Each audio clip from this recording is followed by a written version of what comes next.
Hello, Luna. How's it going? This is my second attempt, Luna. The first stream crashed. I just got it back going again.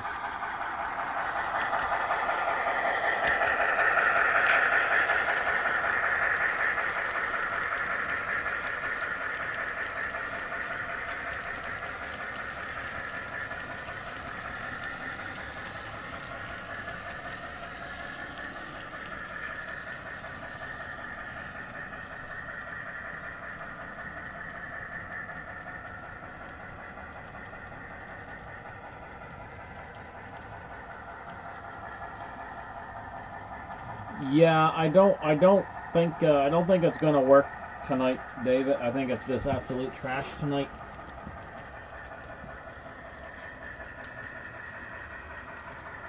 Hey Kyle, how's it going?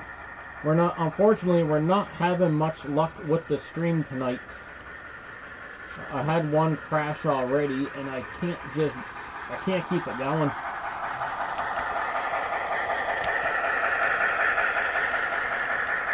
I got 40% frame drops.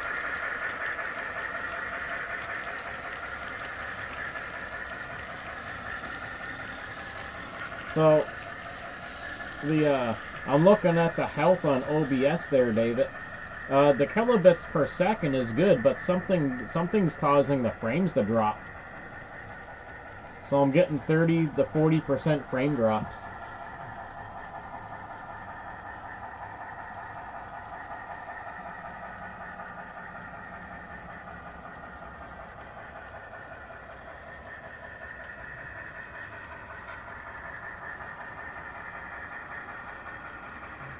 Yeah, it's been a rough night, Luna.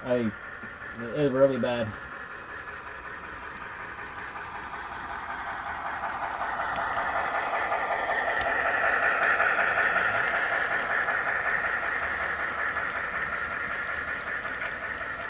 The first stream ran for about an hour and 47 minutes, but it was rough. It was like, well, it was good for like the first 40 minutes, and then all hell started breaking loose.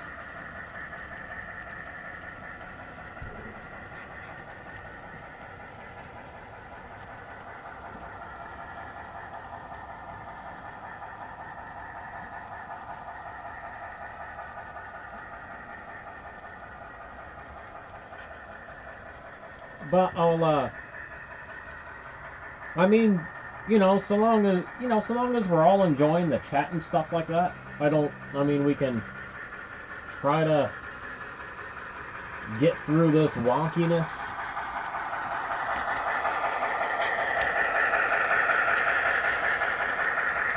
But I mean, it's definitely super frustrating.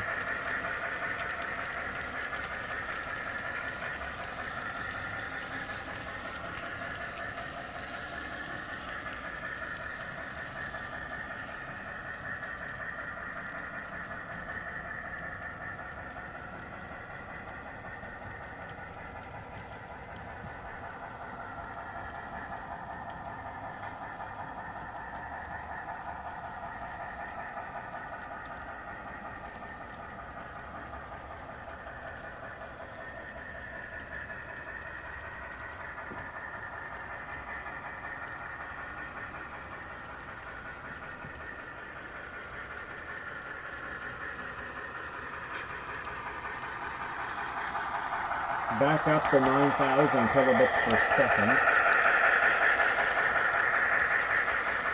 So it's up high again, but the frame drops are still freaking horrible. That's so weird. How can you have like such a strong connection but be getting like 30 to 40% frame drops? Like, it makes no sense.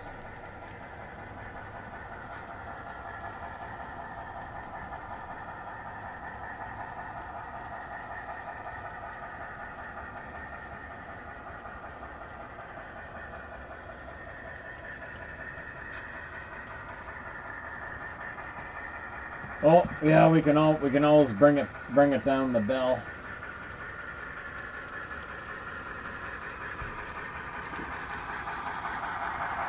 And then my last two streams here were really good. They were fine.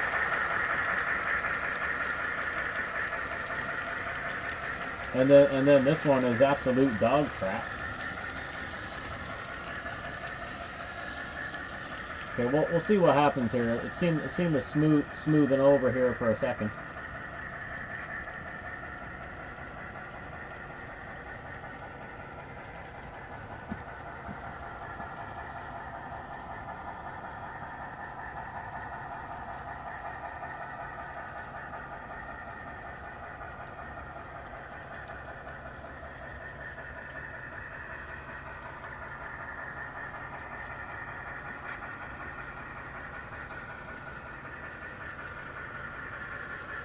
Yeah, trains are nice to watch. Hey, 212. I'll check out Discord here. I think I got something here. Oh, there we go. I got your video. Let's see this jankiness.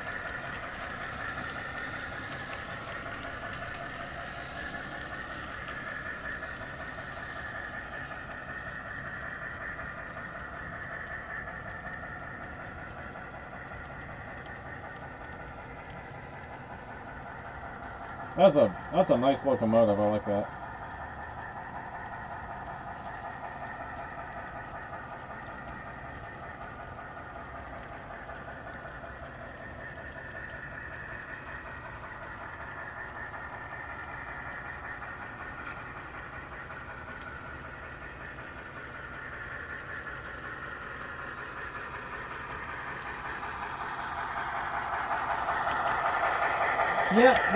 Yeah, they did. They made an old. That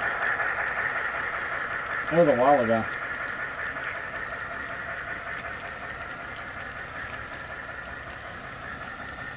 How do you find it? How do you find it detail-wise, 212? I'm so curious because I like I say, I'd love to have one of their Gevos, but it just never happened.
Ooh, I see that Southern Pacific locomotive, Josh. The pictures you sent me.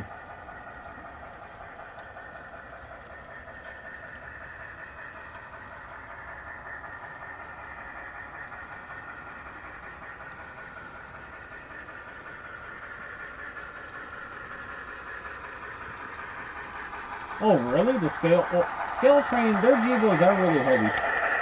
But I'm actually kind of a little surprised that the BLI is not as heavy or heavier, because BLI they usually have the die-cast fuel tanks, right?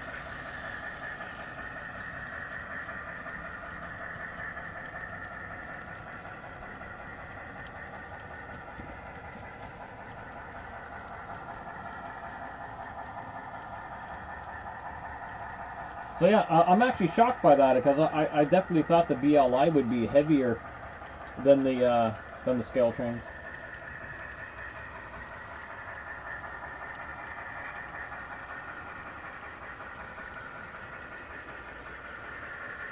Because my like I say, my AC 6000 is heavy.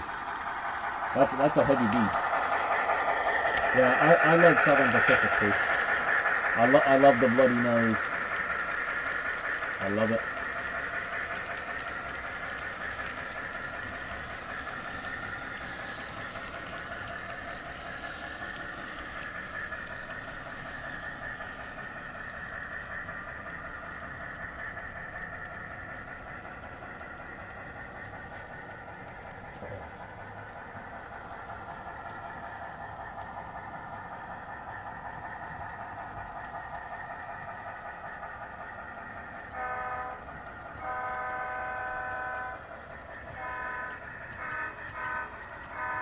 Oh, the old Bowser. Good reliable company though.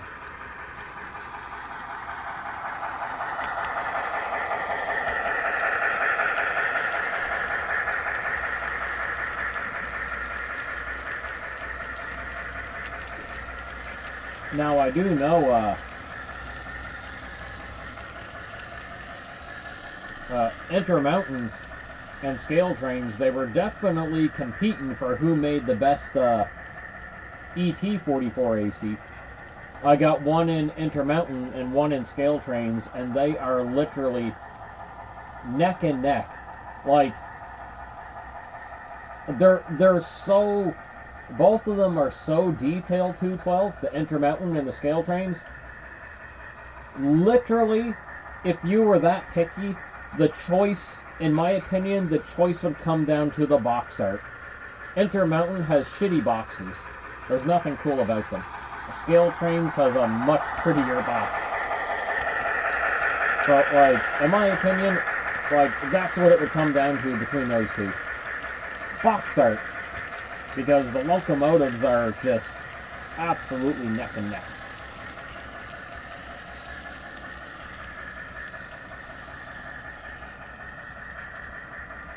Yeah, I noticed that, Josh. Yeah.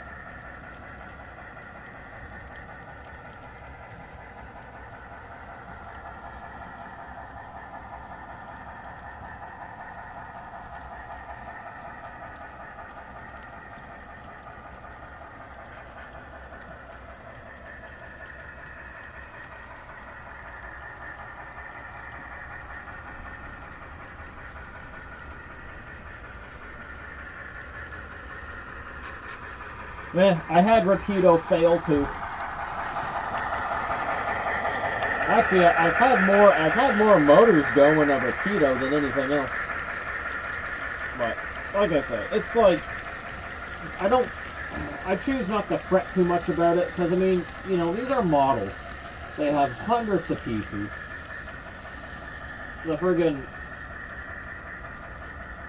The motors, like, overall, I'm not impressed with any of the motors, and the only motor in the hobby that impresses me is, and this is just my opinion, is Athearn Genesis, because they're serviceable. You can pull those motors apart. You can even change the brushes on them.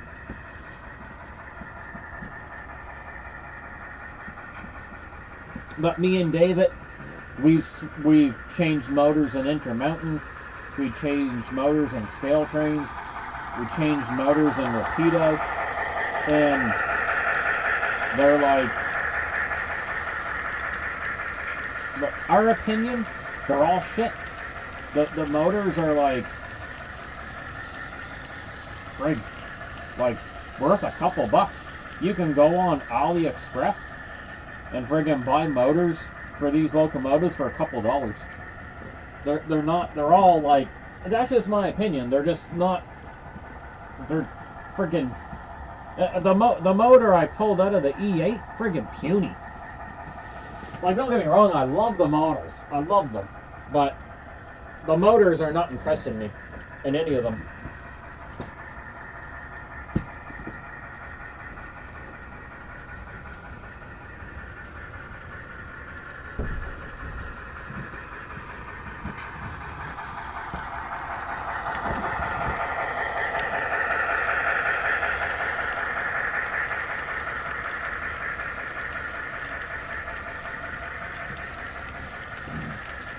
No, I can't really cause a motor failure.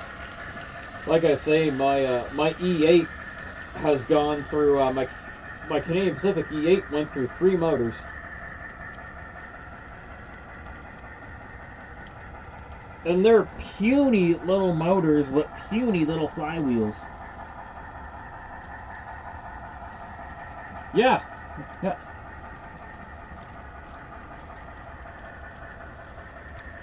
Oh, okay.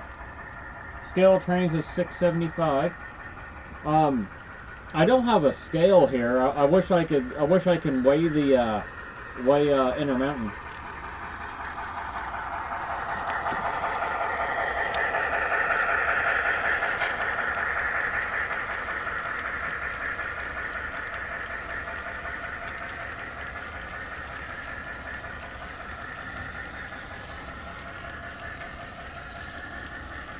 Yeah, but David made a very valid point.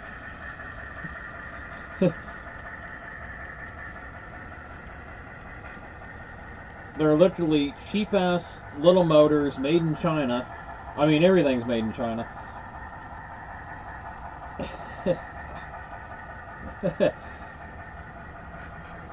David's been building RCs since he was a kid. I mean, he definitely knows a thing or two about motors. He pulls these things apart, rebuilds them on a regular basis. Or used to on a regular basis.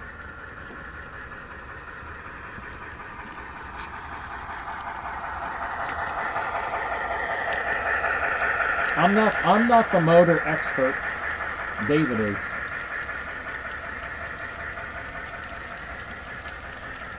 I mean, I went on AliExpress and a few other sites, and I was looking at motors for the hobby, and I was like, holy crap, that's the same motor they put in Rapido. That's the same Intermountain motor.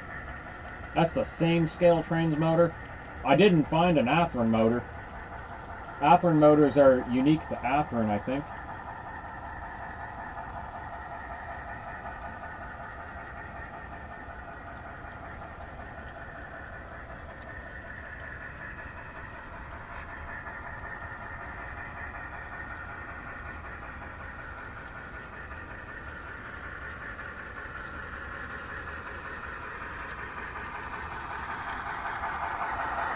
Now, what I'm saying is, dude, they're worth a couple bucks.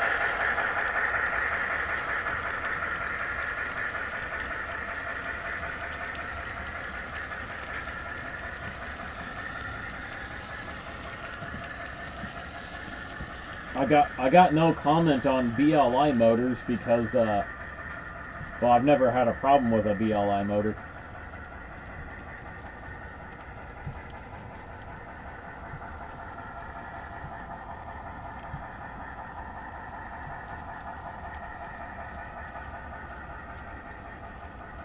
Yep, and I agree with that. And that is because I feel the same way you do, David. And that's just our opinion. Their motors are serviceable. 100% serviceable. You can clean them. You can change the brushes. They're designed to last a lifetime.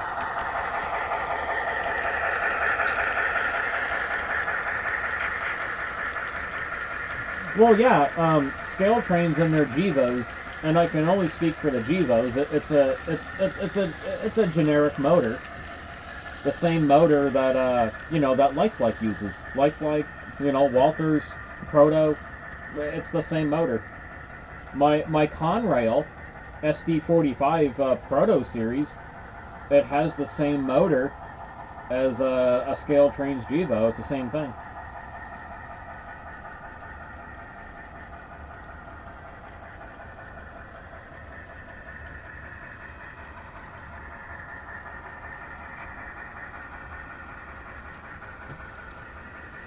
Yeah, but the thing is, if I break it, it always gets fixed, so I'm not too worried about it.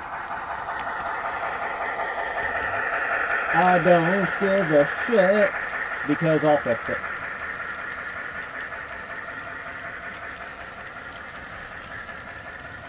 One way or another, it'll get fixed. Actually, want to know what brand name has a really insane big motor in it? Are the Tower 55 locos. They got the company that made the motors on those is Cannon. Just like Josh's last name, Cannon. The Cannon motors and those old Tower 55s. Big fat motor. I didn't look at it close enough to see if it was serviceable or not. The AC6000 got a fat motor in it.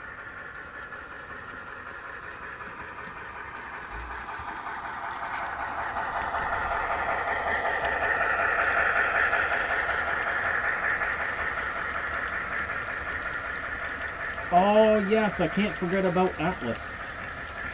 I haven't worked on too many Atlases, George. You probably have more experience on those. But I mean, George, you do a lot of tinkering too, so I know you know a thing or two about the electric motors. I can only give my opinion on what I worked on so far.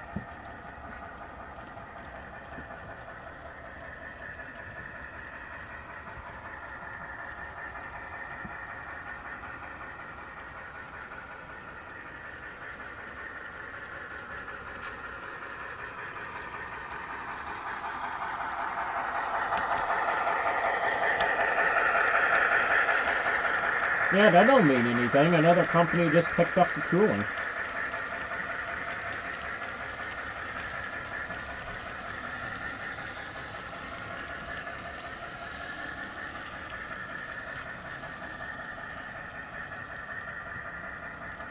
Oh, sweet George, that's awesome.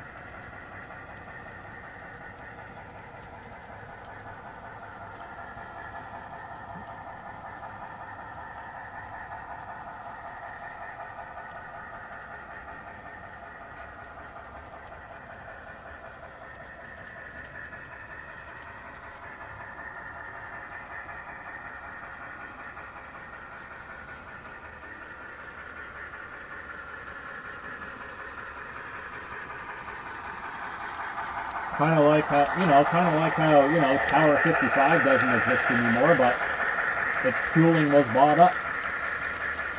All the tooling gets bought up. They're like right now, I could pull the motor out of my Proto SD45, pop it right in the Scale Trains Gevo, and vice versa. It's the same thing. The exact same shape, the exact same mounts. It's all the same. Maybe the internals is slightly different. They're both 5-pole. Maybe one has more copper in it than the other. Maybe there's a difference with the magnet in it. I don't know. All I'm saying is, physically, the outer shell, it's the same.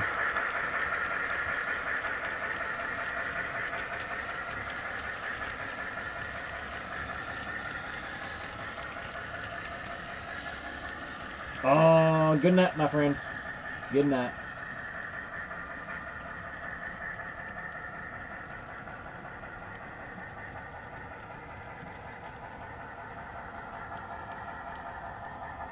Oh, okay. I'm just checking. I got my phone's always on Do Not Disturb, so.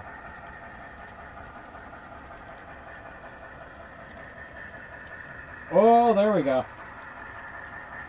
Yep. Now that, my friend, is a serviceable motor.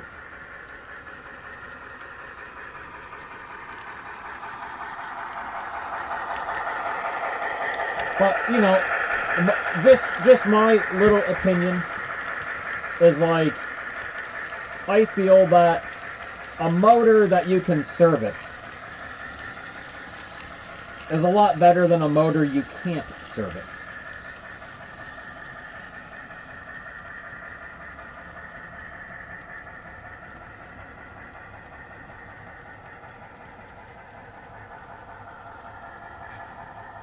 Ooh, the smoke unit, sweet.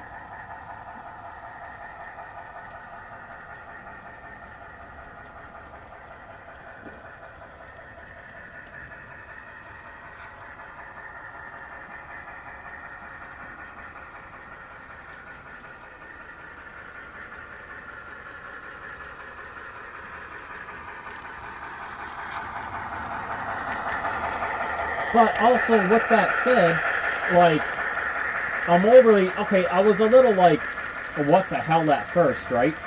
But it doesn't really bother me that much anymore that Scale Train motors are like physically the same as lifelike. It's not a bad thing because, me and David, we were able to do a motor swap with a parts C-liner. So, I mean, tit for tat, friggin' great, because the parts are really, readily available. So, like, if I have a motor go and another Scale Trains Gevo, big whoop-de-ding. It's a simple replacement.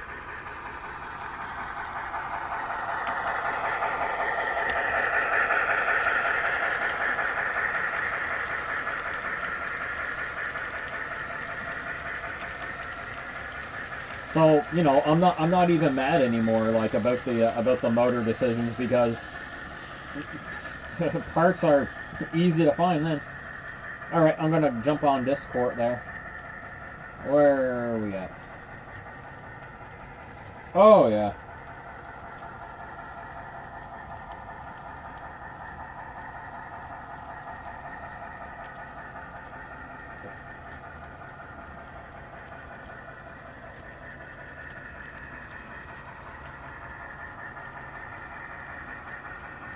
Okay, so, so I can definitely, I can definitely say they both have under.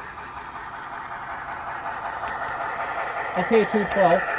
Tell me about the underbody piping on the BLI versus the scale trains, and also the venting on the BLI just looks to be molded, like on the sides.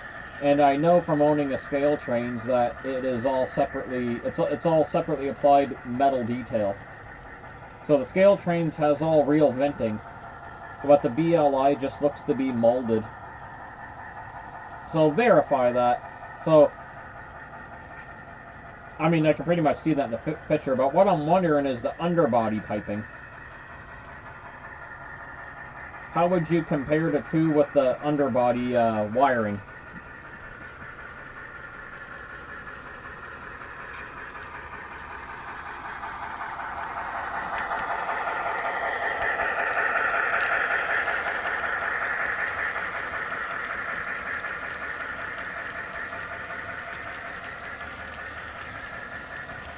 And yeah, I'm definitely okay with that. But what I'm like I say, I'm more curious about the piping detail. Like I can see the wiring harness detail on both of them.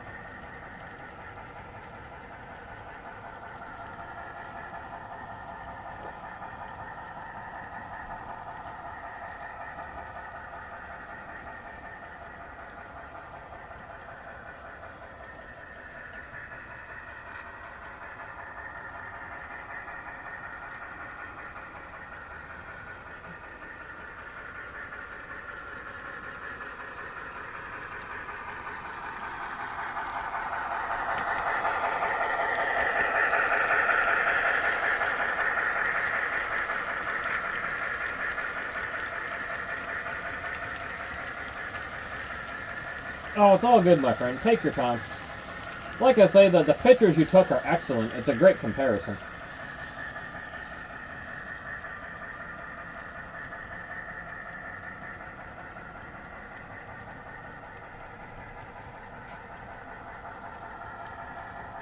I'm zooming in. The cabling looks to be molded in detail, but that whole piece is all die cast, so I can understand that. That's all one die cast piece, and like I say, I'm familiar with the scale train, so I got two of their Jivos, so those I'm definitely familiar with.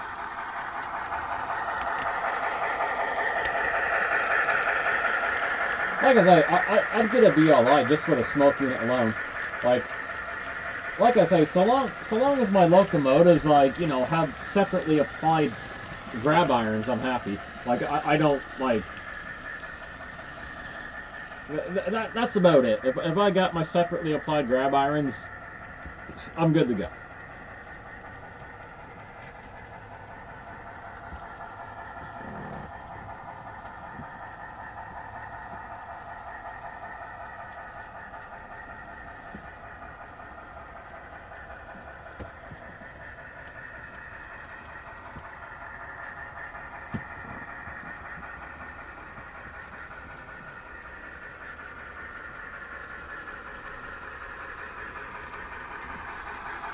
All right, I'm gonna switch up CN locomotives again.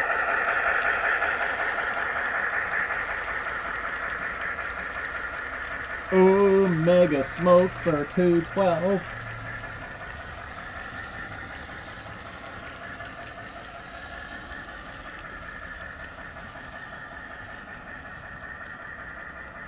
I'm happy for you, 212.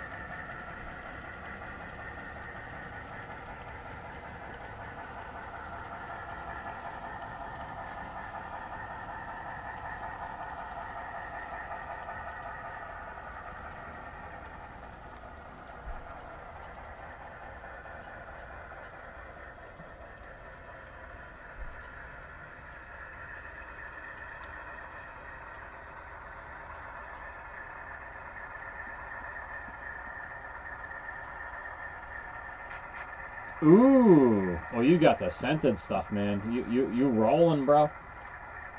All right, I'm gonna pop on another CN Loco. I'll take the Bowser off for now.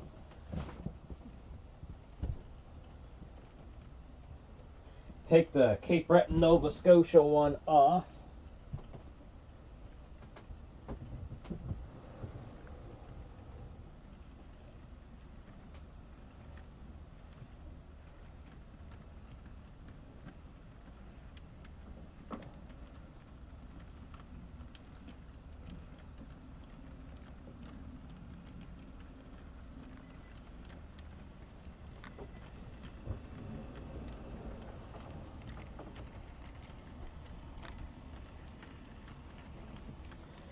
Since we were talking a bit about scale trains and Intermountain, I'll put my Intermountain Gevo on my Heritage unit. Let me shut the power off for a minute. So here's my Heritage unit. Scale Trains makes the same one, and like I say, in my opinion, because I got Scale Trains Gevo and this Intermountain Gevo, their detail is equal. All right, let me power that. Oh wait, what number are you? You are 3015.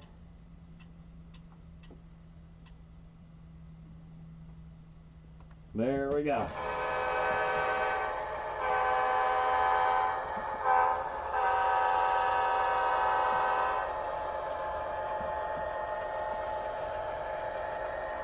Oh, his sound decided to come back on.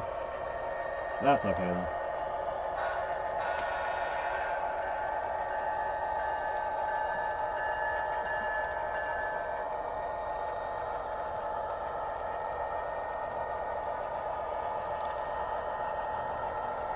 No, I am not joining that club yet because I can't justify the cost to get it here.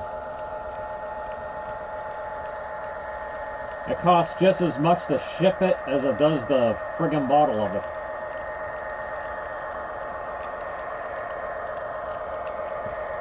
I know it's great. I've seen the videos. I get it.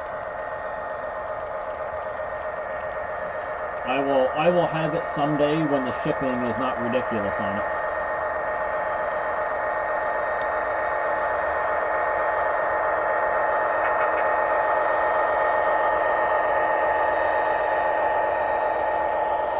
Oh my god, like on eBay 212, I've been looking. It's it's $30. $30 shipping for this little thing of oil. Makes no sense.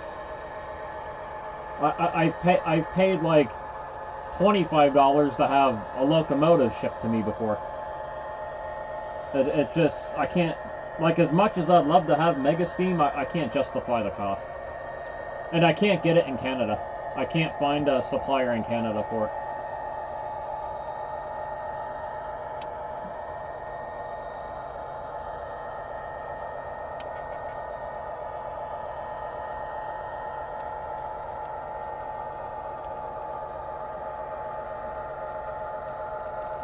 Like I say, someday I'll experience it. But I watched, Clinton made several videos on it, and I'm like, ooh, that's awesome.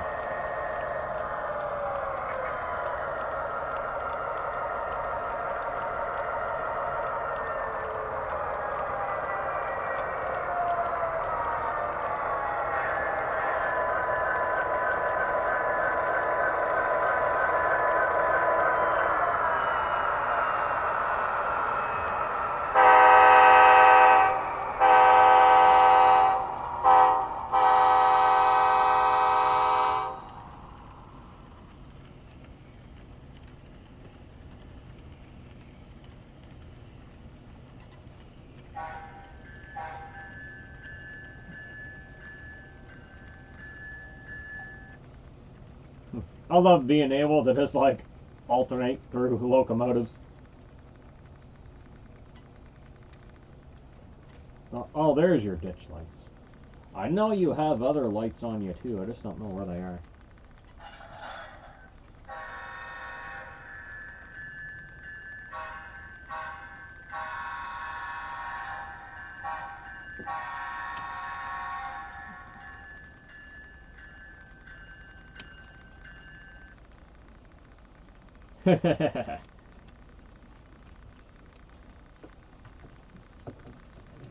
Well, I'm glad the locomotive is starting to work better, 212, and I figured it would. Oh, I'm just gonna get caught up on a message or two here.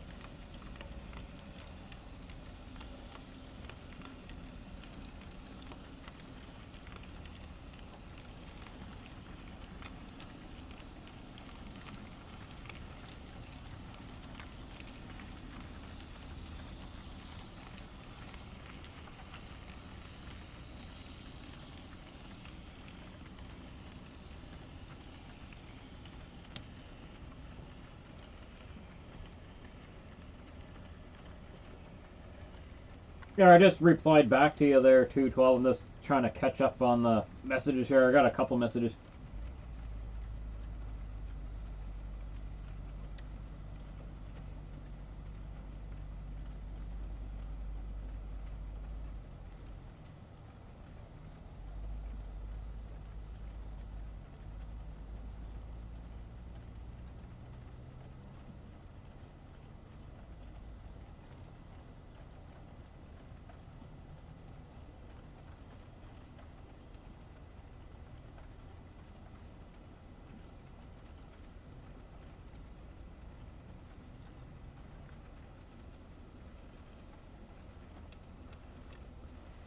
Oh, oh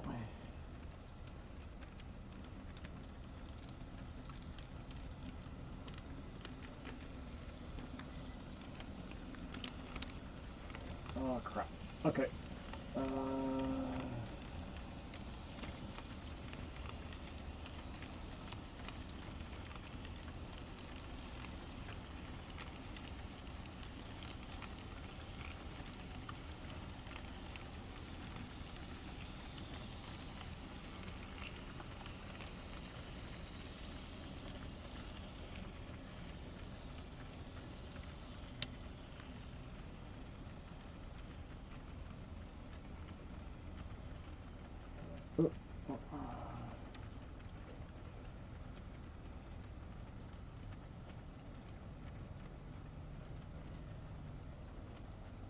Here, let me jump on eBay for a second there. Let me hear Mega Steam Smoke Fluid.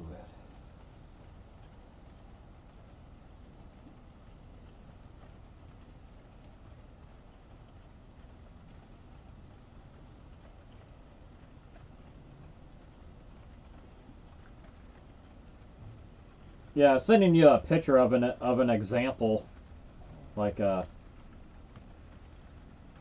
what the stuff costs to get to Canada. I just jumped on eBay right quick there, my friend. Here, I'm gonna send you that picture here on. Not where is it? There it is. There. That's just one example I sent you there. There, 212.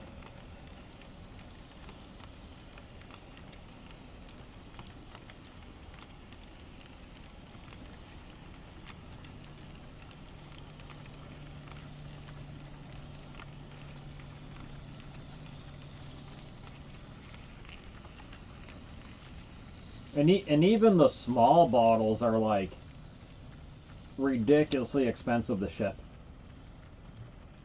Where'd it go here?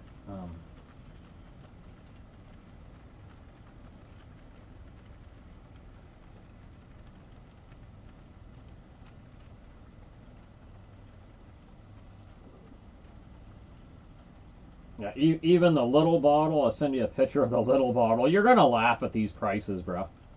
It's Pretty crazy. Oh yeah, and here's the little bottle.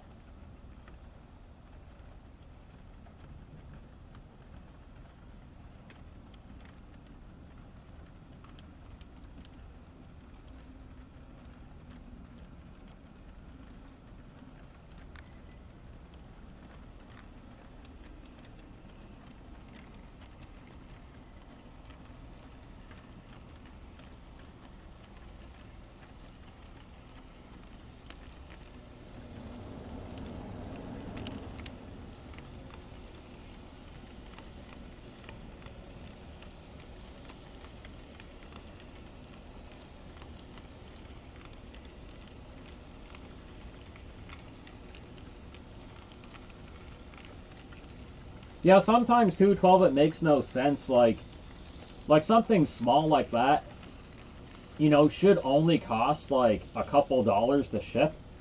Like, I mean, I've had locomotives cost like $40 Canadian in shipping and stuff like that.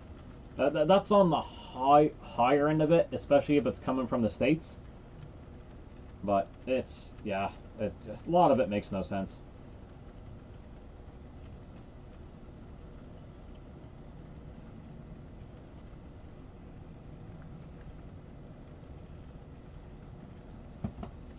But that's a epic nice thing to do, 212. Like, super appreciative. I'll I'll jump on Chain World there in a bit and kind of browse through it. So speaking of smoke, I've been running this guy for so long that I can I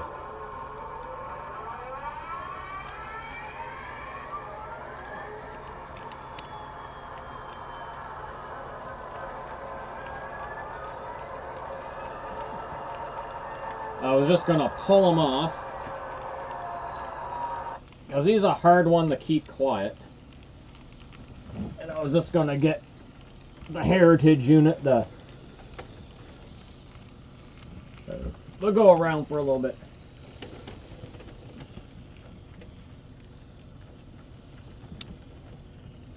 All right, there we go. Get the Heritage unit going. I know it's sad. I was too lazy to actually get him to do a switch. So what are we? 1067.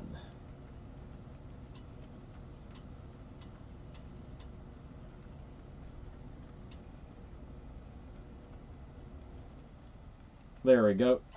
He good to go. I'm gonna have to turn his volume down a little bit.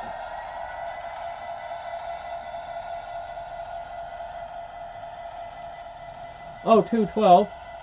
Did you know with BLI, if you double tap F8, it turns the volume down in increments, and then when it gets down to its lowest point, if you continue tapping F8, it'll bring the volume back up in increments. It's a BLI thing.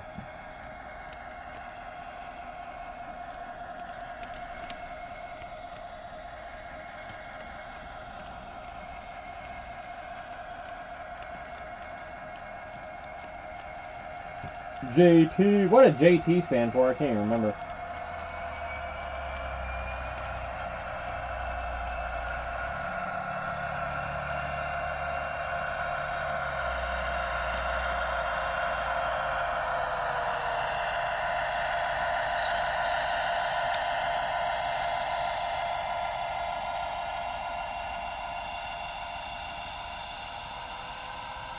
Oh, good. It's all good.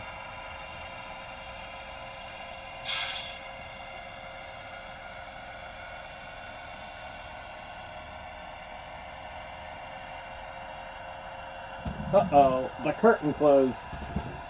I'll fix that.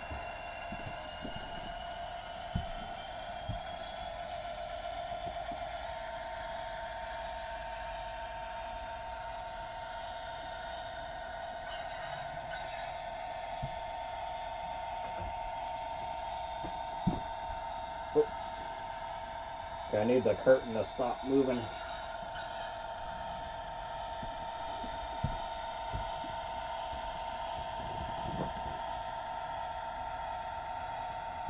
Yeah, I love the F8 thing.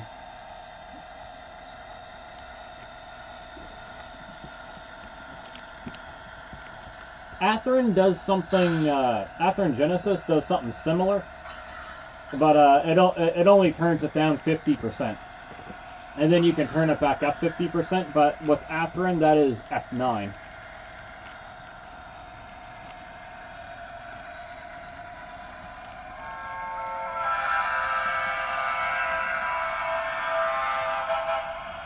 Beer scented smoke.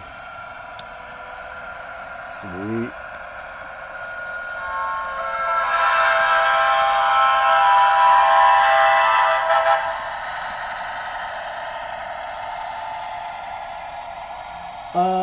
Ditch lights should be... Oh god, I should know this, bro. What the hell are the ditch lights for these guys?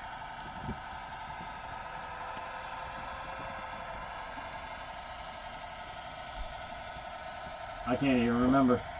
I'll just start mashing buttons until the ditch lights come on. For most manufacturers, it's usually F5 or F6.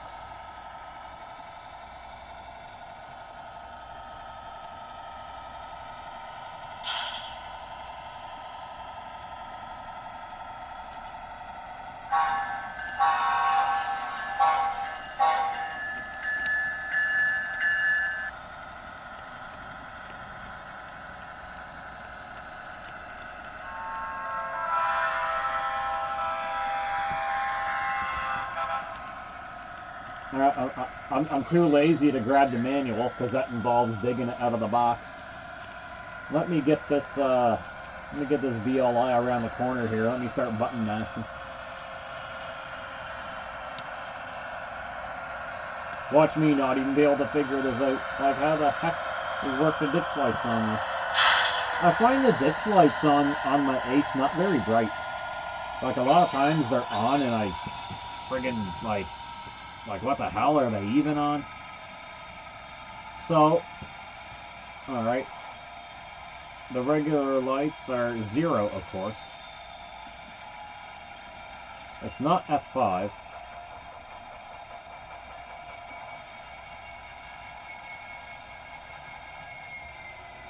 I think F6, like...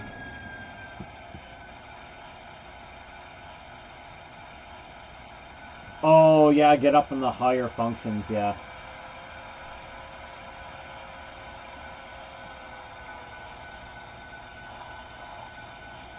No, not that. Not F3. All right, I'm gonna have to put them on the other controller here. Let me just switch that. Sure, yes, I'll steal that. Stolen.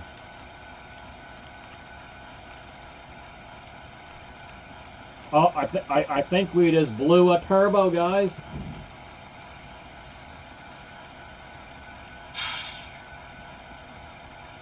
We blew a turbo.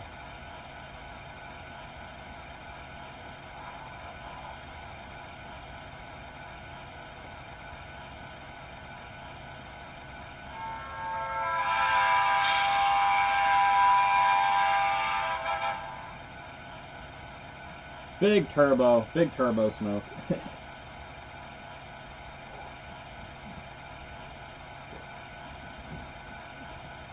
All right. Yep. You're right, my friend. 24. I'm turning them on and off right now. My DCS52, it's just like really easy to get to the high functions.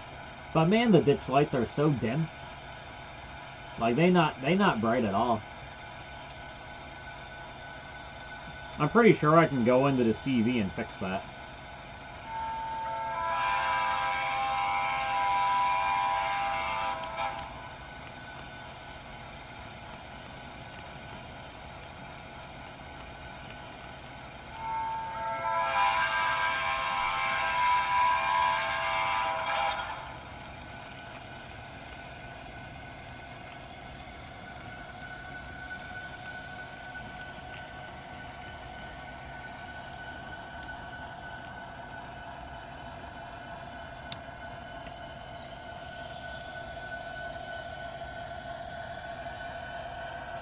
I somehow have the motor on coast.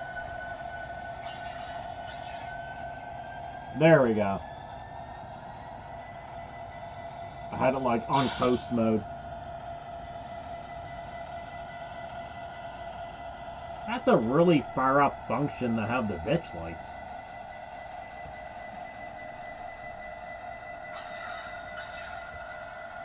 Like, why is it up so high? Why the hell is it way up in 24?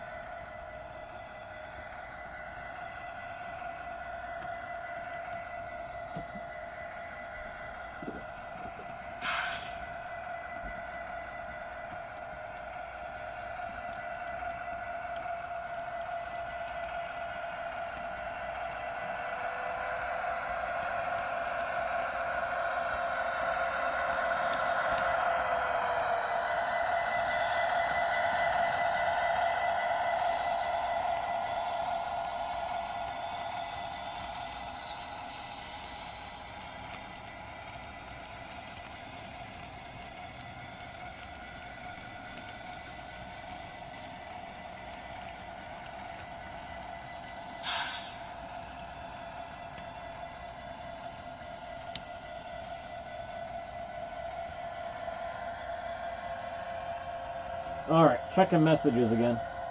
Going their messages. Oh crap. Josh just said his YouTube stopped working. He just messaged me. No,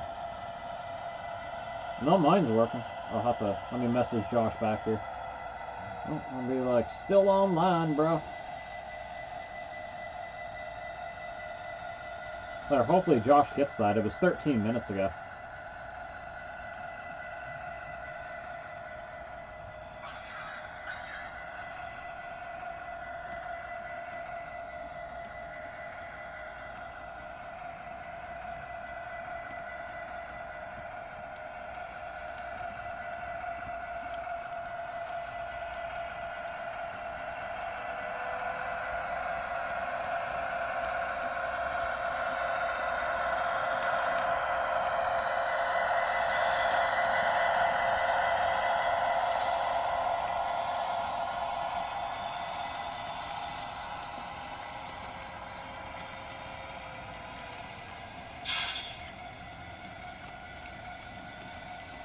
Alright, shit.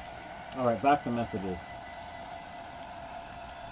Oh, the catch-up game.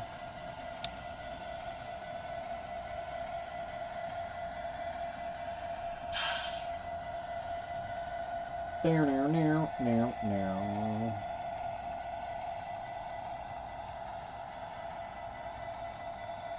Oh, shoot.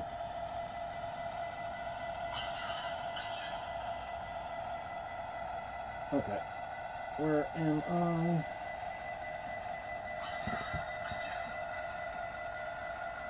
Oh, there's Josh.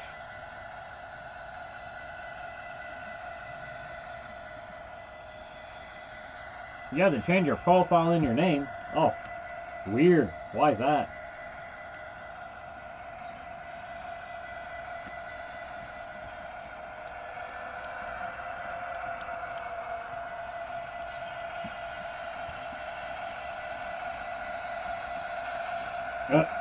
I went to jump on YouTube on the cell phone, and it's like something went wrong. Oh man, I can't even get on the YouTube on my phone.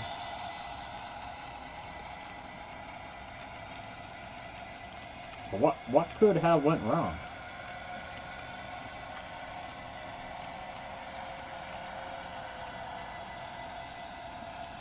Oh hey Richard, how's it going? Yeah, I went to jump on YouTube on the phone, and I really can't. I can't get on. Literally can't get on YouTube on the phone. I tried to get on a couple times. Let me try my alternate account. Oh wow. I'm cut right off on the phone.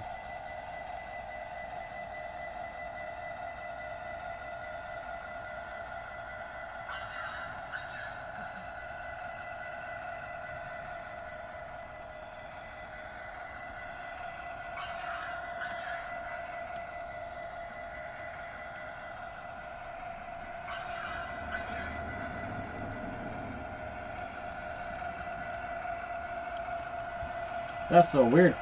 I'm curious if I can get on with the Xbox. Let me fire that up for a second.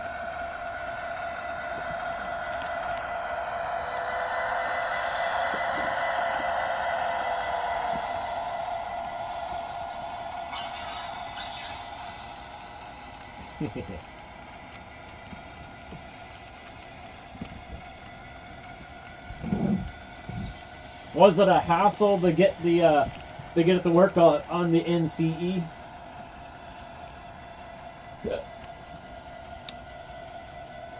Oh, excuse me, hiccups. Alright, I just connected my Xbox to the internet now. Hopefully I don't crash the stream by doing it.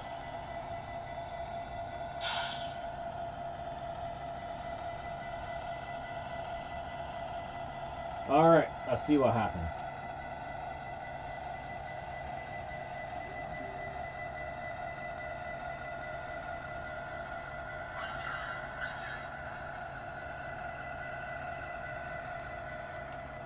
Holy crap. Oh, that's so weird. All my YouTube info is gone.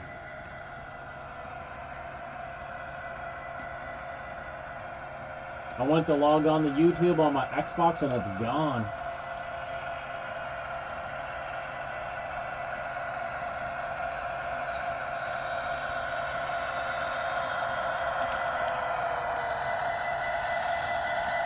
Yeah, a little bit of button mashing.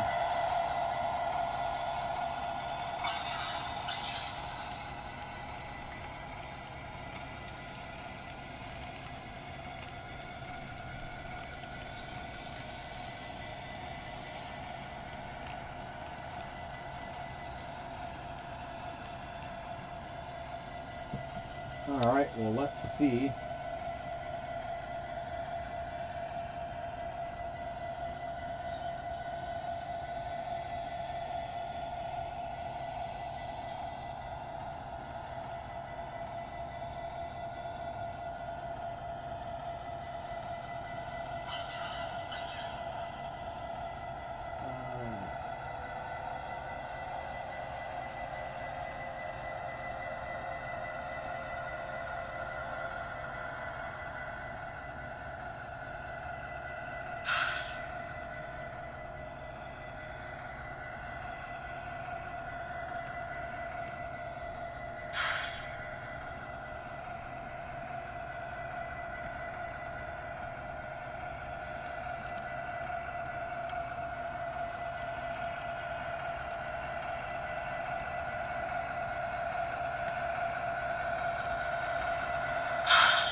Okay, let's see.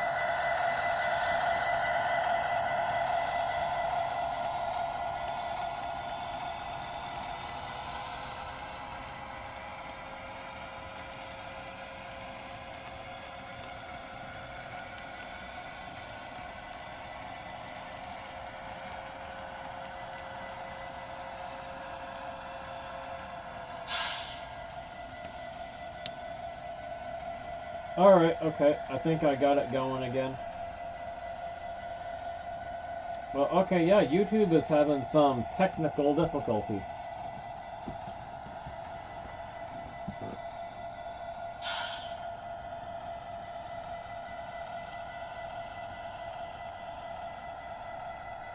I can't get on the I got back on it on the phone, it seems.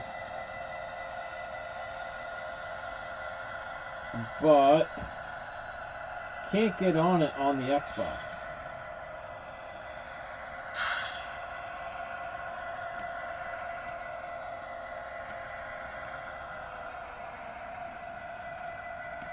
So weird. That is super weird, guys. Taco Tuesday.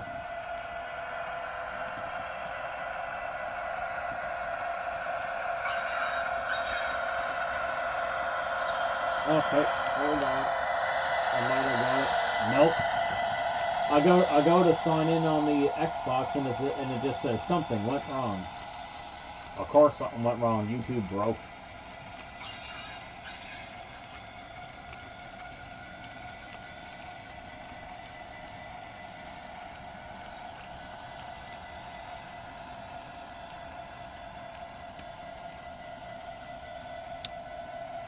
Wow. Oh well, not much you can do about it. If it don't work, it don't work.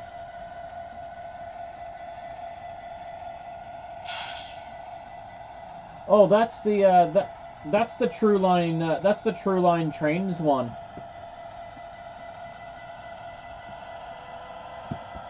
The one that I scored for super cheap. I decided to open them up. I broke the seal.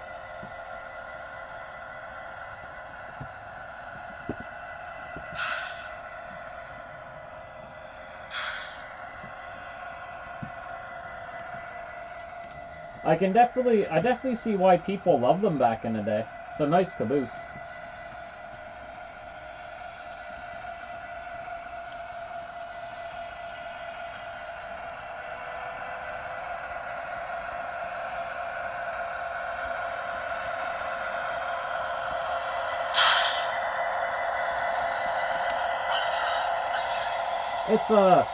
It's a little more orange than I thought it would be. It's a very orange locomotive.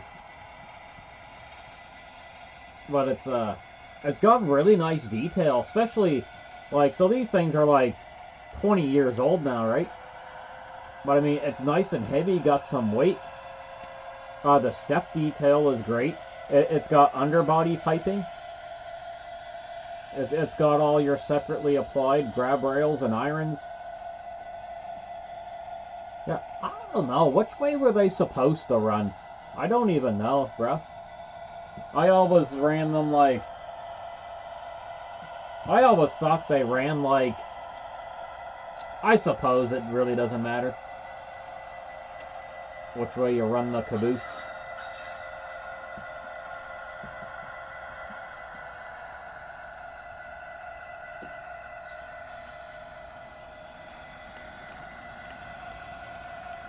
No, it's a nice product. Like, I definitely see why people went wild for them back in the day.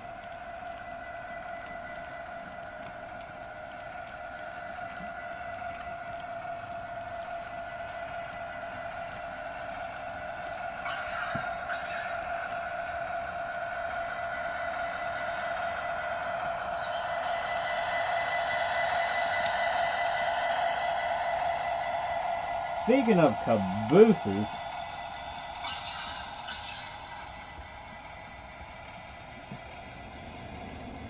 usually when I run the Red and Lines Heritage unit, I run his Red and Lines caboose with them too. That's an easy swap out.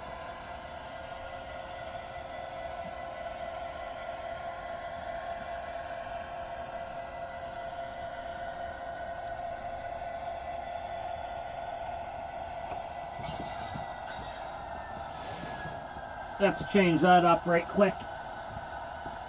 Easy peasy.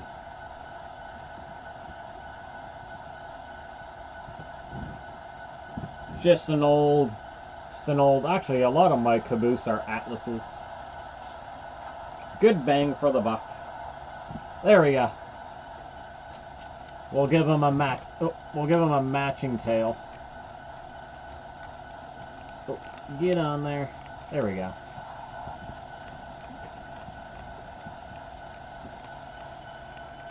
I love my NS caboose too. Atlas got a whole new run of caboose coming out. I pre-ordered the Cape Breton Nova Scotia one. I think it's coming out in March.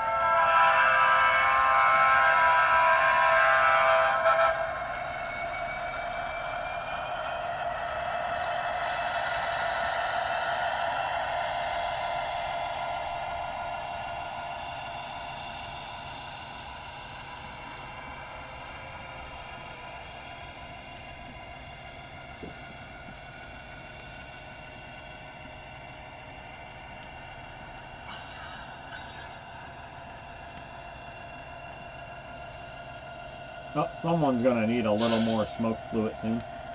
Yeah, I must say that the Canadian National caboose is very orange. Unique.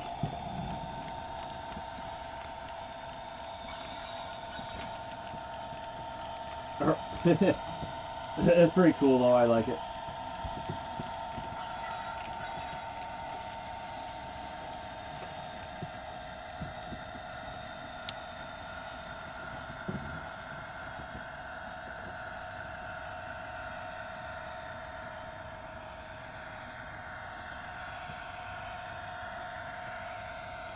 Oh wow, almost 10 o'clock already.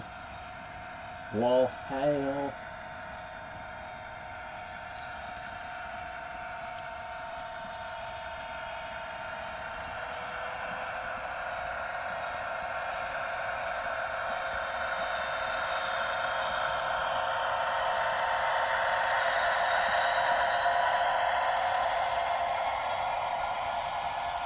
Oh yeah, he's still got a little bit of smoke coming out of him.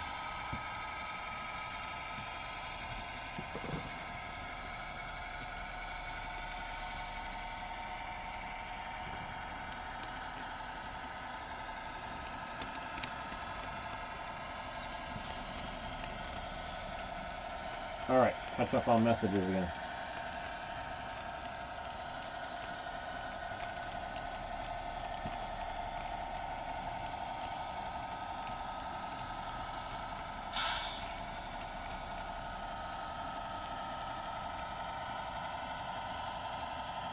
Oh, that's interesting. That's interesting, George.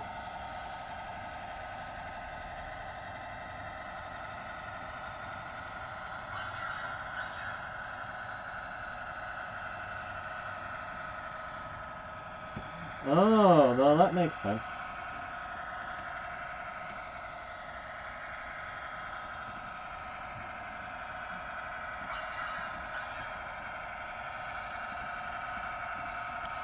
They did that in the West.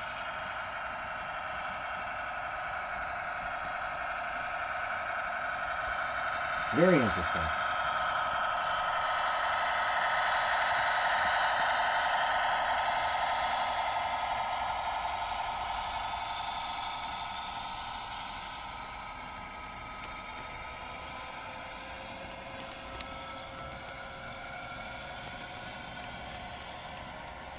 That is, like I say, I was pretty sure they ran them both directions, but you just 100% confirmed it.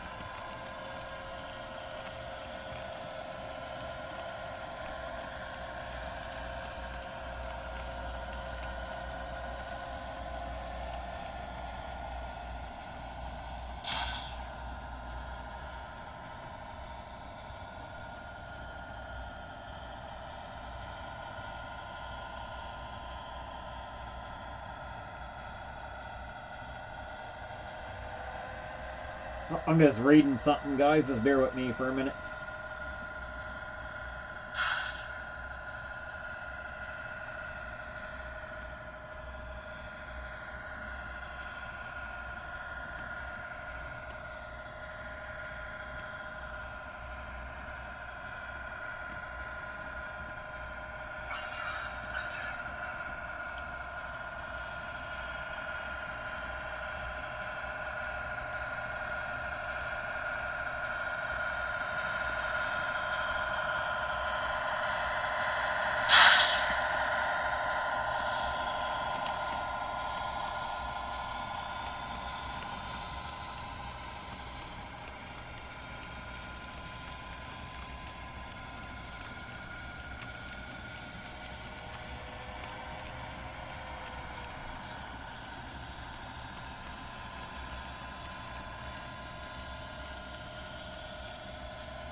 Hell no.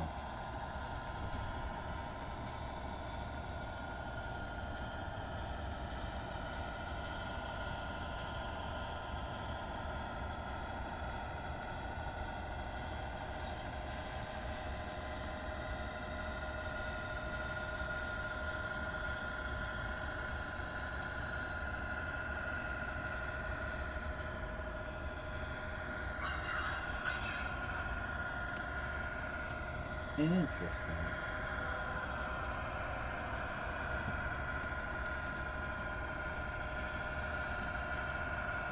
Well, yeah, that's a bonus. You got to the live stream.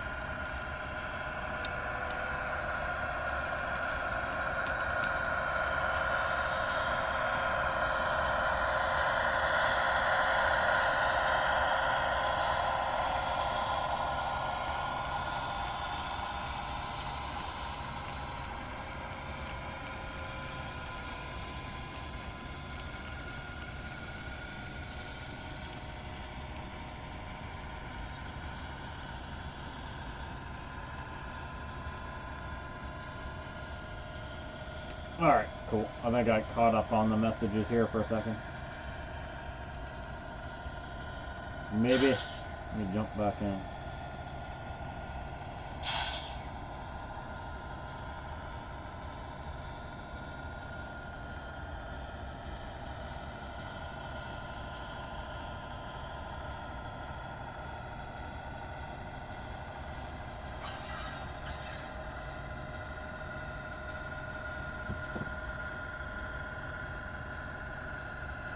Yeah, something's definitely going on. Like I say, I couldn't log in.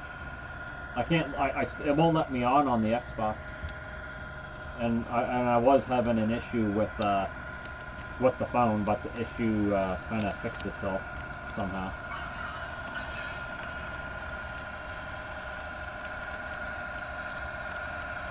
I don't know how, but it did.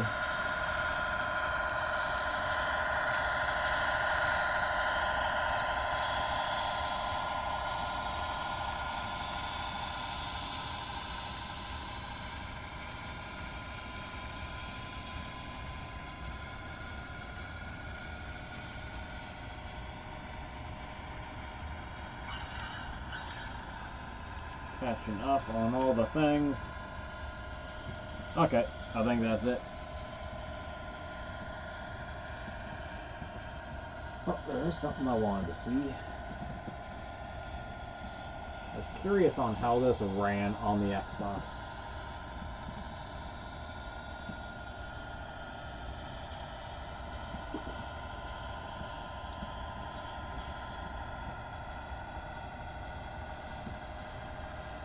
Yeah, hopefully they don't take too long fixing the problem.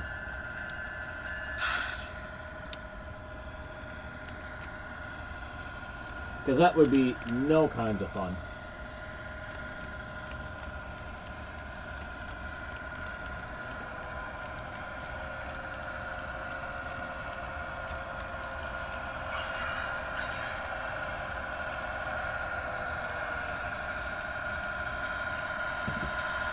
Oh, that power pole's still knocked down. There we go.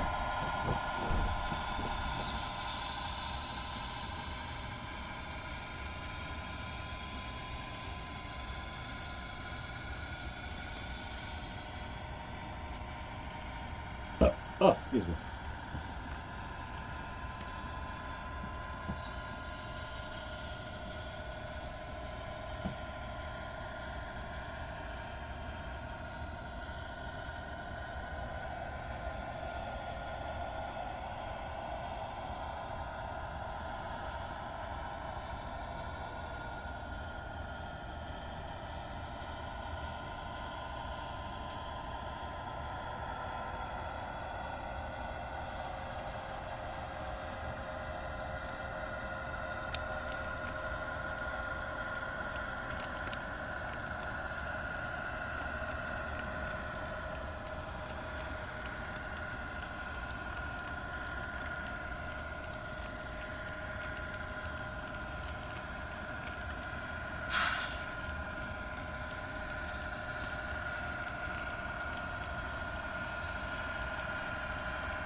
got caught up reading again.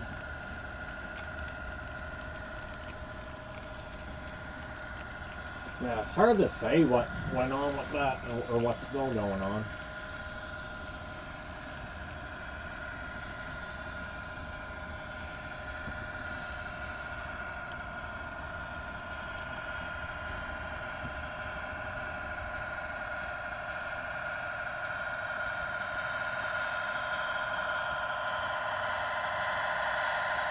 You know what I just realized?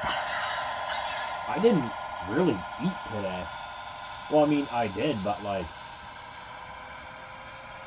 in the morning coming back from Lauren's place, me and Lily had a little breakfast sandwich. And then at like 3 o'clock, I had a tiny little sandwich. Damn, so I didn't even really eat today. Oh, yours is back up? Cool. I'll have to look at the Xbox again soon. I was like, oh, here I am wondering why I feel a little hungry. I like literally ate like hardly anything.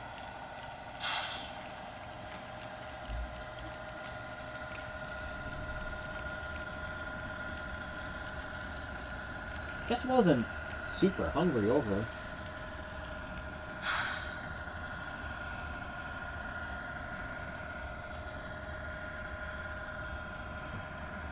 I mean, yeah, I got it working on the phone. That's there. I'll have to try it on the Xbox here in a second.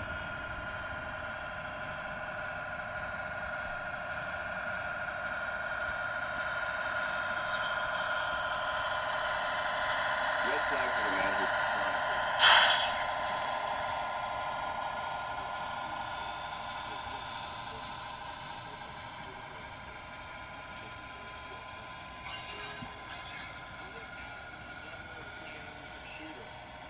This happened yesterday. Here we go. Let's take a look at it.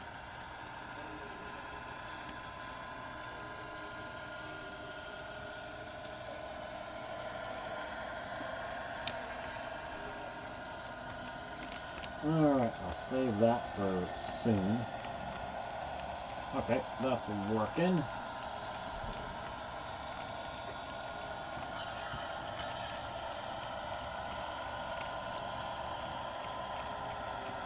Okay, cool. Alright, let me try YouTube again here in a second.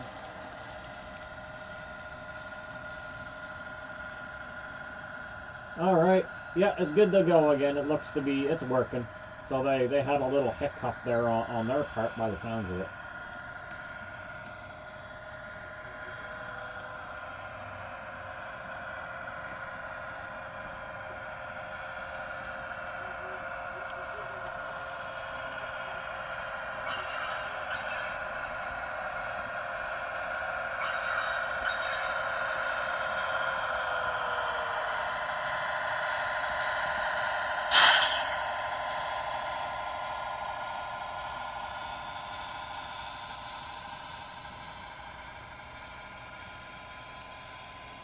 I just realized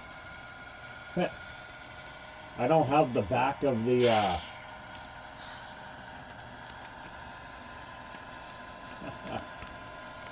oh, silly. The locomotive facility is a bit off. I just noticed, like, it's supposed to be going down over that piece of track like that, and it has not been. There, I fixed that, I hope.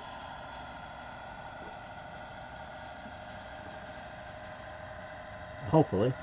Let's see. See it on the back stretch.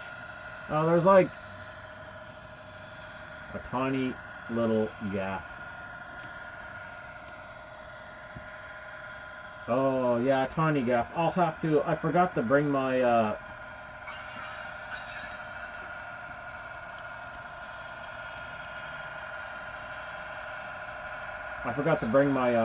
my Walters pavement over.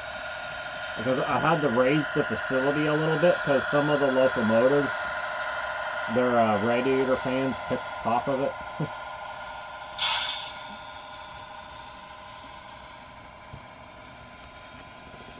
I know everything seems to be a-okay.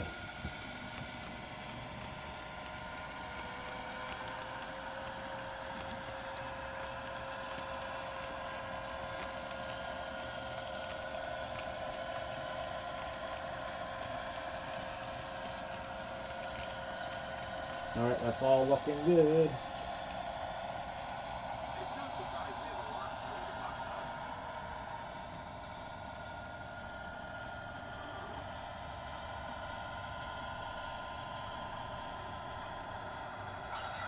about. Oh man.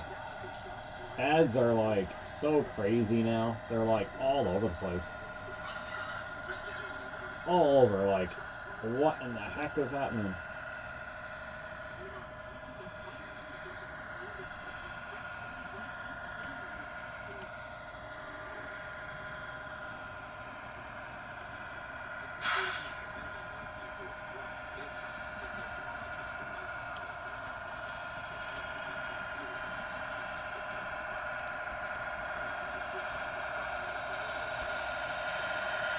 Alright, I gotta take a washroom break. I'll be right back.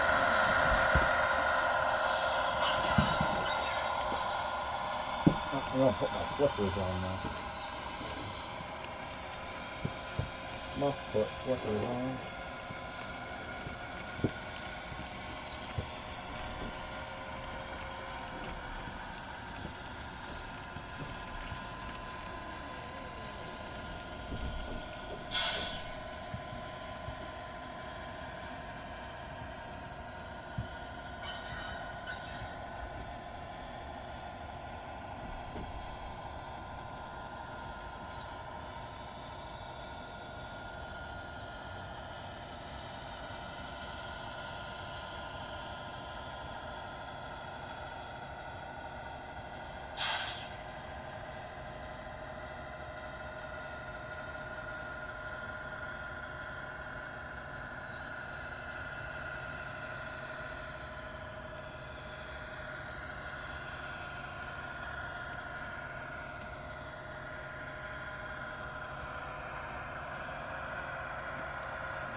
I made a little sandwich.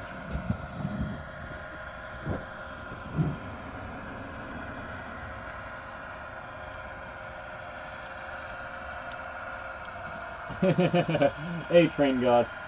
No, I didn't get the liquor store today, unfortunately. Just a mug of ginger ale, and I just made a sandwich.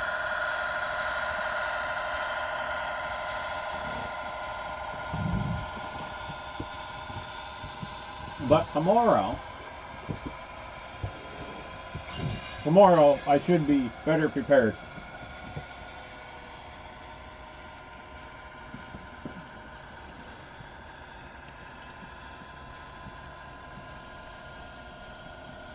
Where's the beer?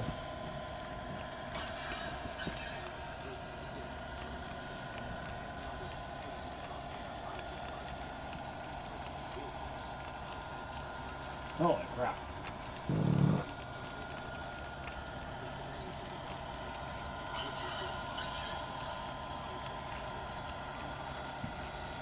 I got another little documentary of the Bismarck going.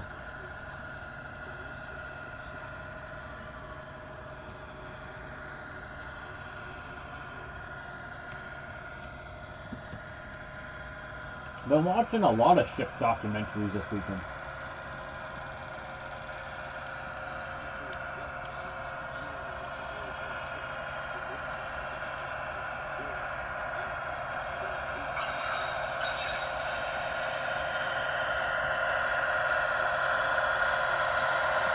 Oh, just we got a brand name here. It's just called a Big 8.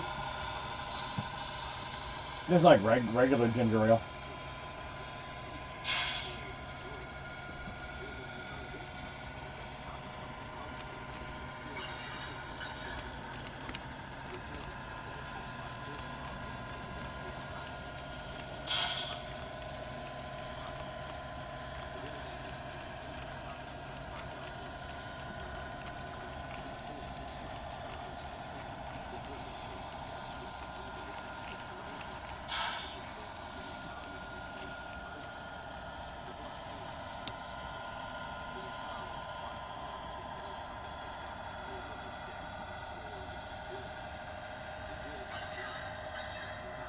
Yeah, sink the Bismarck, man. It's crazy. There's a lot of a lot of talk about lucky shots and stuff like that, but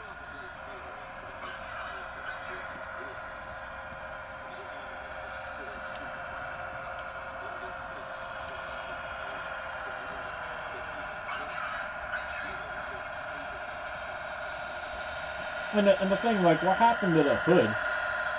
Like, over the documentaries I watched on it over the years, like, the commander of the hood, he knew plunging fire could be an issue. And, like, he took all the precautions for the plunging fire. But, I mean, a lucky shot still hit the magazine and fucking up it went.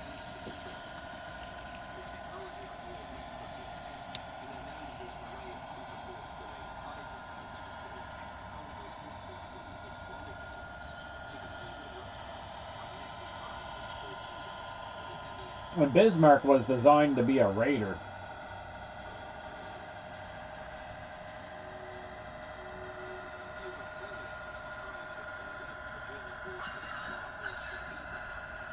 It was a brawler. That's why the engineers decided to go with the turtleback armor scheme, because Bismarck was designed to get up and close and in your face.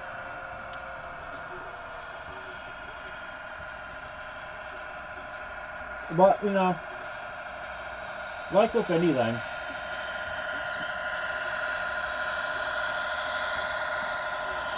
you put something into practice and the outcome can be very different.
Yep. I love learning about this stuff.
They're showing Bismarck and Hood's armor scheme right now.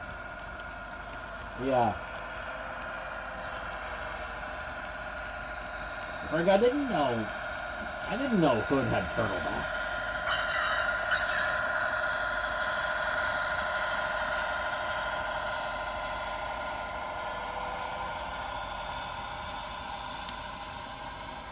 I mean, shit.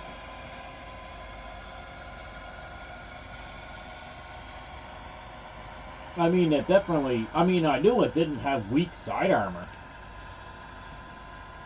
But I did not know Hood also had turtleback. Then again, Hood was like a... It would have been more of a... You know, it would have been more of a World War I design.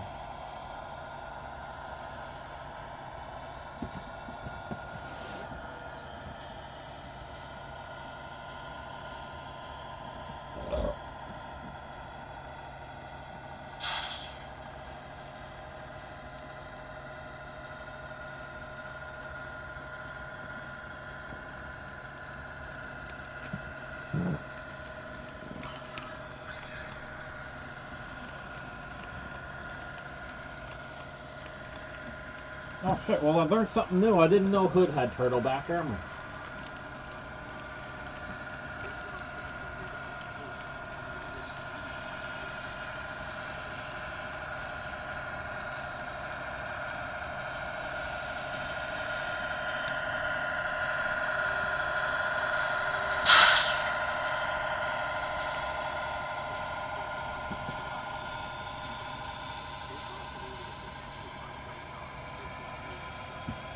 Oh, you got it all on cassette? Sweet.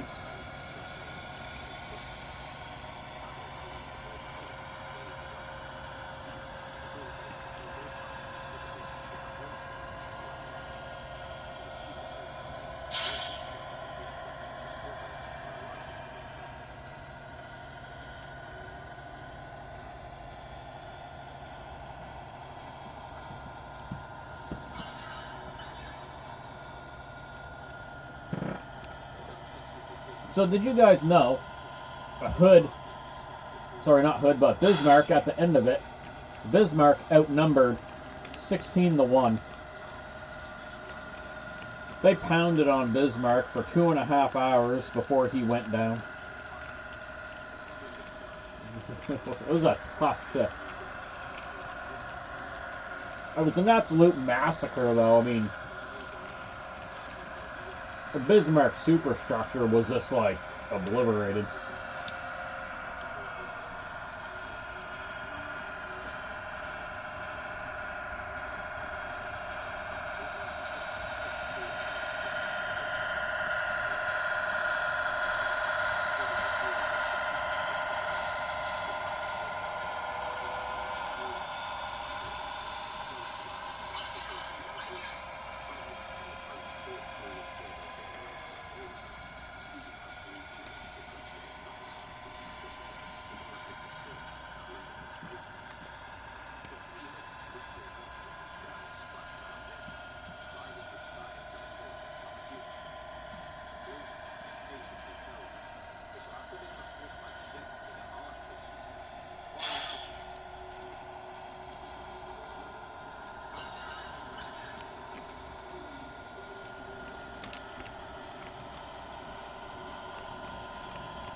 See, they just didn't know back then, but like the Battle of the Denmark Strait, the Germans, like the commanders of Lutyens, didn't know if him and if Bismarck and Prince Eugen pressed that fight, they would have won.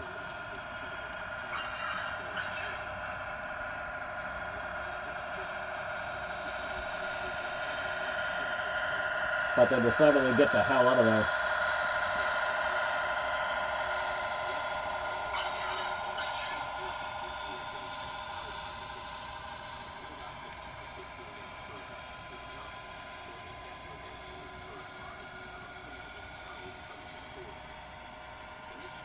It did. Yep, Titanic did. We were watching stuff about Titanic over the weekend too.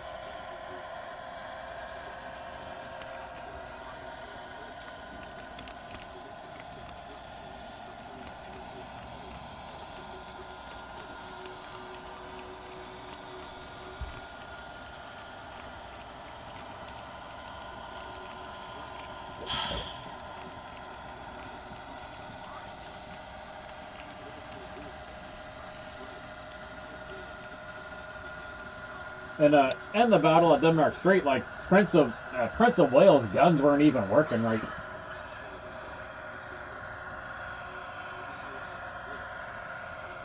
And not to mention the decimation of the morale after Hood going down.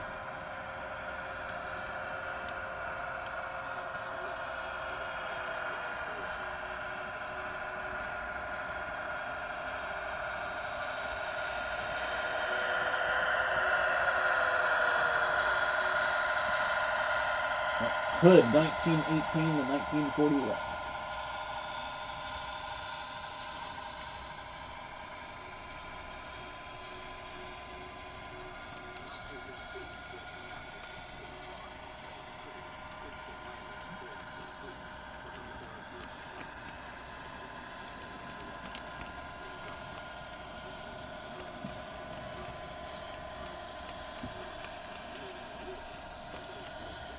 Well, another thing with the Hood, it was supposed to go in for a refitting, but it never came to fruition.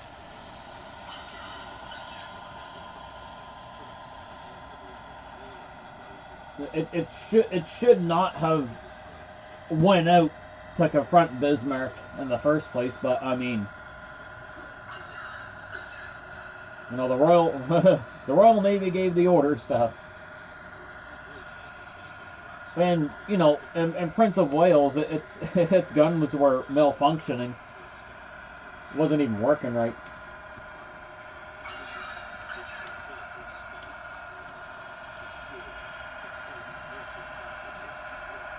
But like I say, Lutyens thought, if I pronounce his name right, I'm bad at the names. He decided it was a better idea for Bismarck and Prince Eugen to break off the attack. But, had they known, they didn't know what kind of shape Prince of Wales was in. Like I say, Eugen and Bismarck, if they continued fighting, they could have chased down Prince of Wales and the other ships in the fleet and just decimated it, but it didn't quite go that way.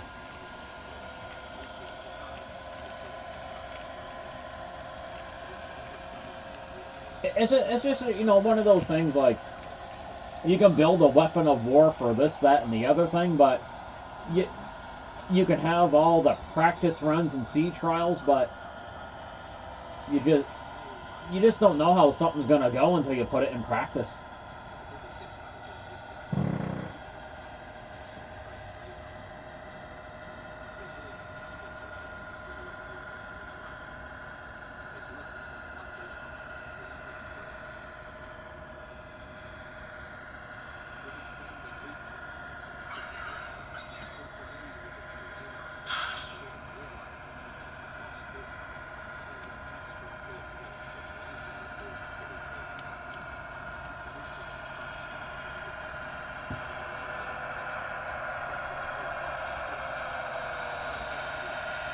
Yep.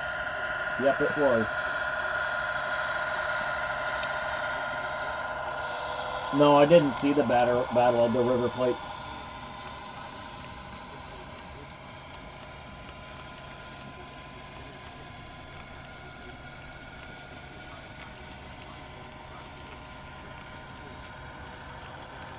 I mean, Bismarck nearly made it back to Brest, but it did not.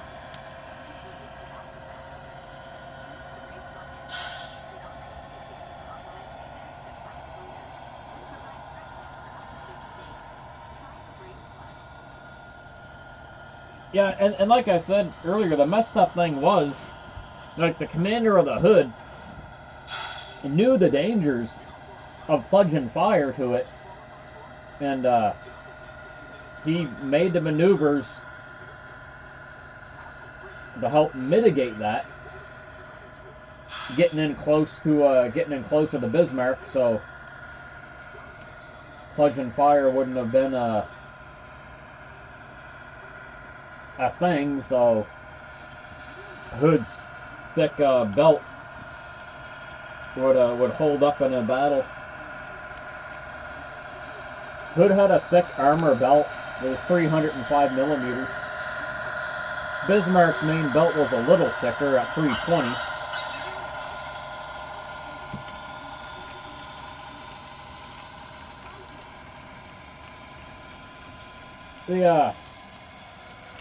And it's something interesting. Scharnhorst and Gneisenau, they had a thicker armor belt than Bismarck.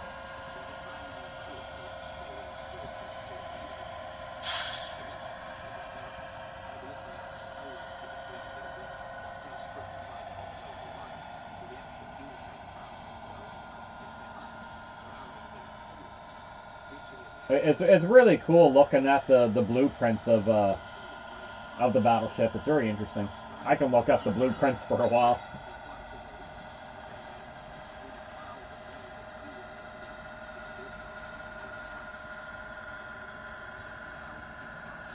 Well, I mean,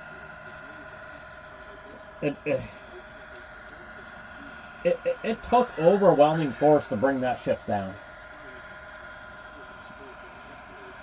Like I say, it was 16-1.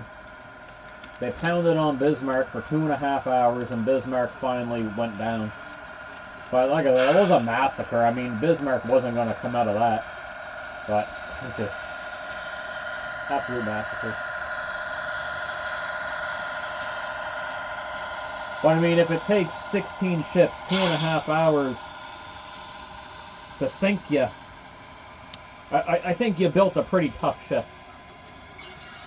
Hence why Bismarck's sister ship, Tirpitz, Queen of the North, gave Winston Churchill's nightmares. Churchill lost a lot of sleep over Tirpitz.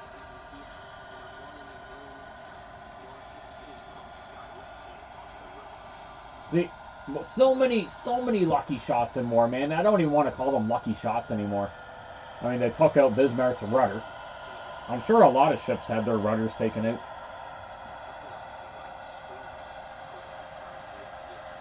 Yeah, I'm aware of that.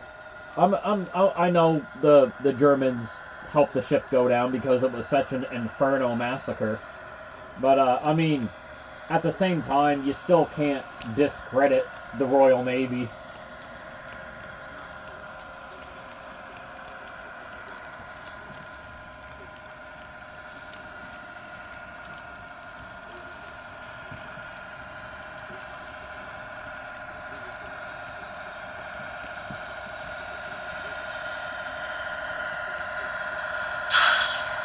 And it took them a long ass time to get Tirpitz. Holy crap.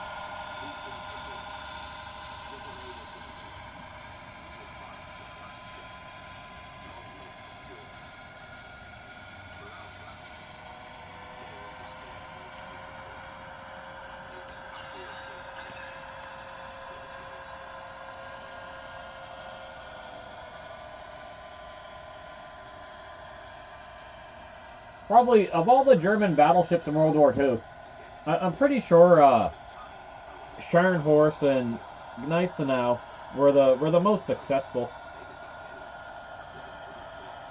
They always sailed in together. Well, most of the time, until they didn't, and then they sprung that trap for They sprung the trap for Scharnhorst, and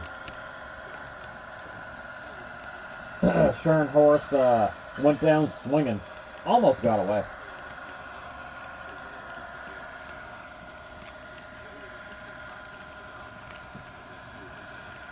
Oh, hey George.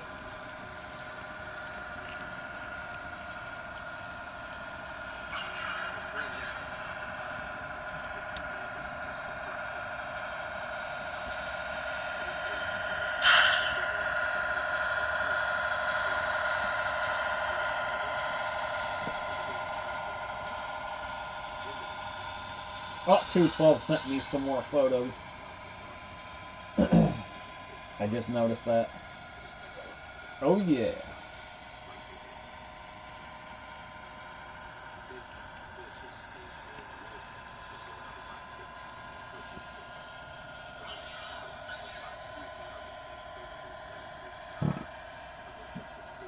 Oh, getting super gassy.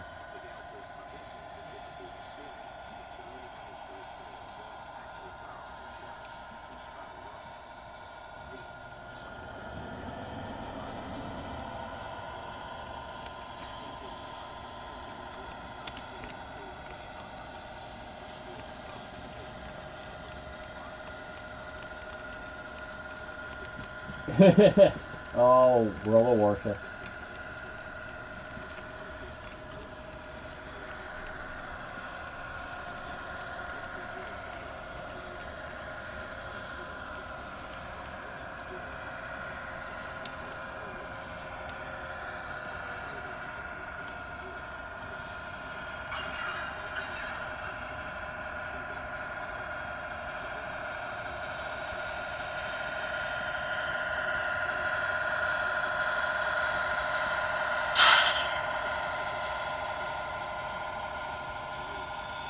I was just thinking of something. No, I can't remember.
Fly around the room, yeah, pretty much.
And then there's the story of Unsinkable Sam, Bismarck's cat, which was originally named Oscar.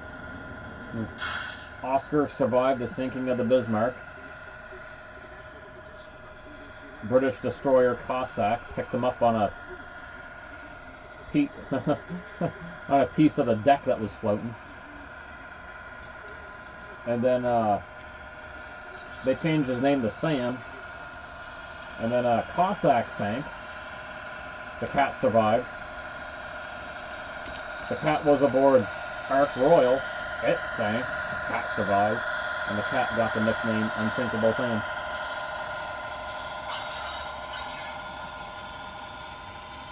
Then he spent the rest of the war on Belfast. HMS Belfast. And then after that, he lived in a retirement home with elderly people, and Unsinkable Sam lived to be 16 years old.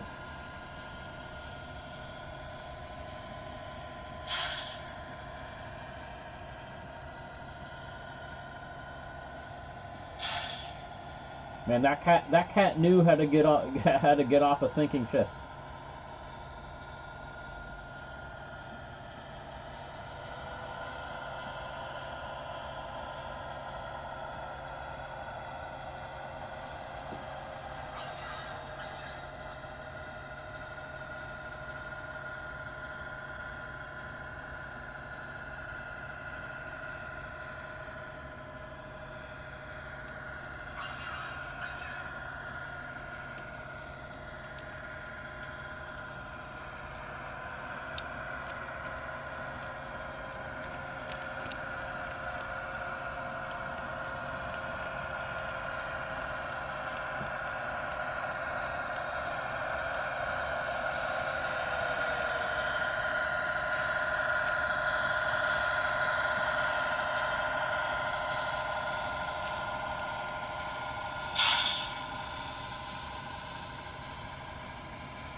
Alright, my friends, it's almost 11 o'clock, so I'm gonna shut it down for the night.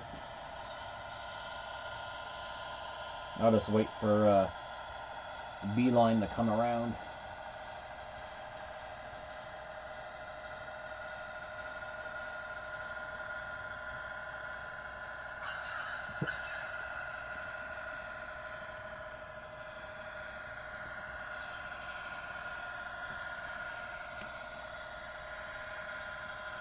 I only ever bought one decoder online, and that was from Otter Valley. It was a micro lock sound 5 decoder.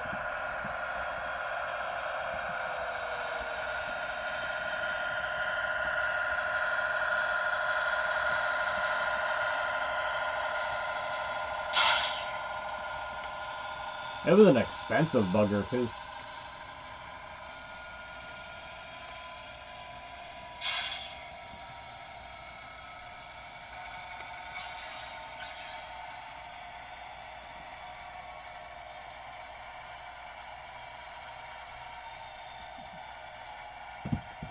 Alright, good night everyone, have a good one. And I'll see what I can do about a stream there tomorrow. Alright, have a good one guys.